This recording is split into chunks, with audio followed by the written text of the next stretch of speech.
Hello everyone, my name is Levi and I have maladaptive daydreaming disorder. So today we are talking about the 16 item maladaptive daydreaming scale, or the MDS-16. So I actually have a lot of trouble finding this scale when I search for it online. So I thought, hey, let me find it on the Daydreaming research website and then go through it with you guys. So how you want to find it is you want to go to daydreamresearch.wixsite.com/MD colon, I don't know what that's called, stripe thing in the middle of the bar, research. And then once you're on this page, you can go to measures right here at the top. That will take you to this page where you can choose to view the 16 item maladaptive daydreaming scale in your language. I already have it open in English. I should actually request if I can put through an Afrikaans version, because I'm not actually sure if there's a lot of South Africans, like Afrikaans South Africans, who even know what maladaptive daydreaming is. But in case there are, I can see if I can get into contact with the researchers and submit a translation. I have this English version downloaded here, and what I want to do is I want to go through it with you guys. This is probably very personal and I probably shouldn't be making this video at all, but people can know this about me. It's fine. Okay, so this is the 16 item maladaptive daydreaming scale, or the MDS-16. In answering the following questions, please refer to your daydreaming activities in the last month. If not otherwise specified, choose the option that best fits your experience. For example, some people get so caught up in their daydreaming that they forget where they are. How often do you forget where you are when you daydream? In this example, 20% is chosen. So you have 0 to 100%, 0 meaning never, all the way up to 100%, which means extremely frequent. Number 1, some people notice that certain music can trigger their daydreaming. To what extent does music activate your daydreaming? So I would say it's in the high percentage, but I wouldn't put it 100 because it depends on what music it is.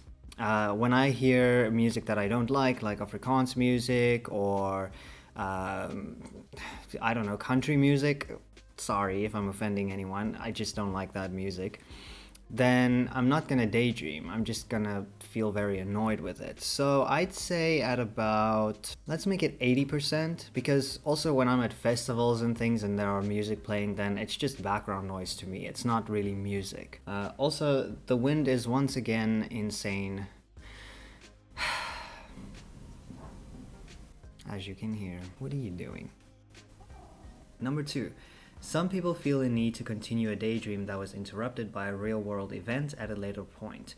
When a real-world event has interrupted one of your daydreams, how strong was your need or urge to return to that daydream as soon as possible? This one is always a difficult question to me because it always depends on what I was daydreaming at the time. It also depends on what interrupted me. If it's a person who interrupted me with something that requires my immediate attention, then I'm just gonna forget about the daydream. Like, I'm not gonna be annoyed by it or anything. I mean, I'm gonna be annoyed, but I'm not gonna feel like I need to go back to daydreaming. But if it's just a person asking me a question or, I don't know, communicating with me or whatnot, then I'd be like, bruh.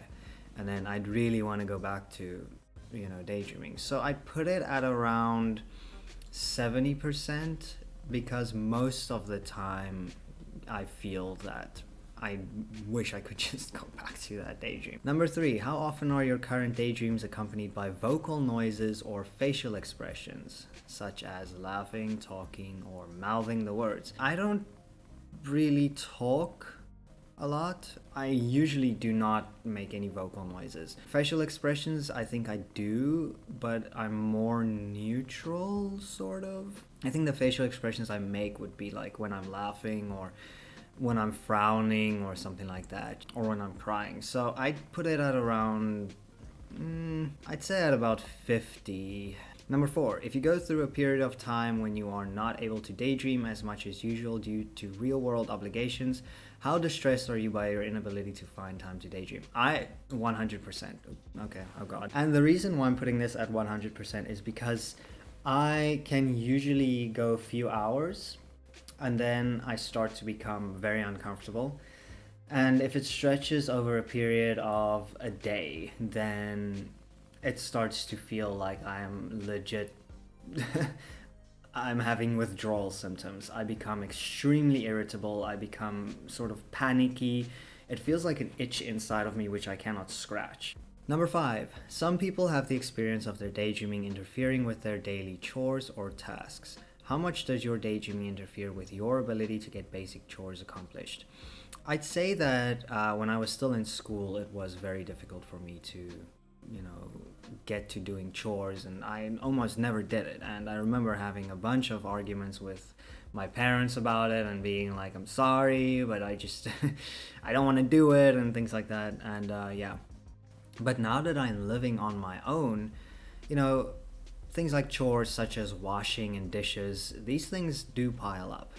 And I don't really get to them unless I take an entire day and tell myself, okay, this entire day I'm gonna do chores. So I put it at around 70%. Because when I do work, or when I have to, focus on something, then my mind just goes, and it's very annoying. Number 6, some people feel distressed or concerned about the amount of time they spend daydreaming. How distressed do you currently feel about the amount of time you spend daydreaming? I'm very annoyed by the amount of time that I spend daydreaming, because it does feel like most of the time I'm sort of just in my own world. And it's also part of the reason why I'm having trouble getting over people and like letting certain things go. I'd put it at around 60% in a way. 50-60%, because it does make me feel distressed, because I just feel that I don't have enough time for the stuff that I have to do. But it's not at that stage. I'm not at that stage in life where I have schoolwork or university work or projects that I need to finish at a certain set of time, like a deadline. And that's why I'm also working for myself, by the way. I cannot work for anyone else because of this. So I'd put it at around 60. Number 7, when you know you have had something important or challenging to pay attention to or finish, how difficult was it for you to stay on task and complete the goal without daydreaming? It's very difficult. I'm gonna say 100%. I do a lot of online research and online courses. I am an information sponge, and I absolutely love doing online courses. And it's always so difficult for me, because I start off very invested in the course, and then after about 20-30 minutes, that's when my entire, all that focus is gone. The enthusiasm is it's sort of struggling. It's like, damn you, focus. But yeah, so it's very difficult for me to actually focus on something or to stay focused without daydreaming. Some people have the experience of their daydreaming hindering the things that are most important to them. How much do you feel that your daydreaming activities interfere with achieving your overall life goals? This is an interesting question. I think that I've had a lot of trouble in my life achieving my personal goals, especially when it comes to stuff like work or being successful and being happy and things like that, because I always feel that, I just cannot focus on my work, and I cannot achieve my goals because of this thing, no matter how hard I try. It's so difficult for me. That's why I feel that I'd put it at around 90%. Overall, maladaptive daydreaming it's made it extremely difficult for me to actually reach my overall life goals. Number 9, some people experience difficulties in controlling or limiting their daydreaming. How difficult has it been for you to keep your daydreaming under control? I'd say I have a bit more control, but it's still difficult. So I'd put it at around 60%. Number 10, some people feel annoyed when a real-world event interrupts one of their daydreams. When the real world interrupts one of your daydreams, on average, how annoyed do you feel? How annoyed do I feel? Like I said, I think it depends. It depends on the event. It depends on what the person wanted, that type of stuff. So, I'd put it at around 70. Number 11. Some people have the experience of their daydreaming interfering with their academic or occupational success or personal achievements. How much does your daydreaming interfere with your academic or occupational success? 100% I can put that up there. It's very, very difficult for me to focus on academic and occupational things when I have this. Yeah, it definitely interferes a lot. Some people would rather daydream than do most other things. To what extent would you rather daydream than engage with other people or participate in social activities or hobbies? See, my mindset sort of changed about this because nowadays I really do enjoy being social with my friends, and that's where my comfort lies. If I do stuff like music and whatnot, then I don't want to daydream. Music and art is when I don't want to daydream at all. But for the most part, I would much rather be in my paracosm. Number 13, when you first wake up in the morning, how strong has your urge been to immediately start daydreaming? So I do have to say, when I was in school, my urge to daydream was insane in the mornings. It would be very difficult for me to actually get up. But nowadays, because I wake up so early, I wake up at around 4:30. So, and that's because my cat wakes me up. So then what I do is I try to go back to sleep. But that's when I start daydreaming immediately. How often are your current daydreams accompanied by physical activity such as pacing, swinging, or shaking your hands? See, I don't know. Oh, okay, right. What they said in the past month. This one is going to be low because when I was in school, I still had rhythmic movement disorder. In the past month, my daydreams haven't really been accompanied by physical activity, but I have been pacing. I've been catching myself pacing where, as before, I have never paced while daydreaming, ever. I'd put it at around 30, just because what I usually do, I lie flat on my back, like legit, and just put music over my ears, and there I go, I'm off. Number 15, some people love to daydream. While you are daydreaming, to what extent do you find it comforting and or enjoyable? Oh my god. You see that gap over there? Yes. It's very comforting and very enjoyable, although I do have to say that it also depends. When my daydreams are very dark, and when, like I made a video about paranoia and maladaptive daydreaming where real world events enters into your daydreaming, right? So it cannot be 100 actually. I'd put it at around 90% because it's very rare that I am actually upset by my daydreams. It's very, very rare.